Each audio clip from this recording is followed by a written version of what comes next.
వస్తుంది మీ పోరనికా? ఏ నువ్వు ఊకో బామ్మ, పోరడంట పోరడు. మా అన్నకు తీసుకుపోతున్నా. అదేందే మీ అన్నకు మీ వదిన తీసుకుపోతుంది కదా? గదొక్కటే తక్కువైందిగా.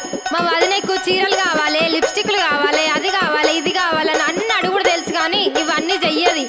అవునా? ఏం పనులు చేయదా మీ వదినే? ఇంతకు ఏమేమి అడుగుతుందో జర చెప్పరాదు.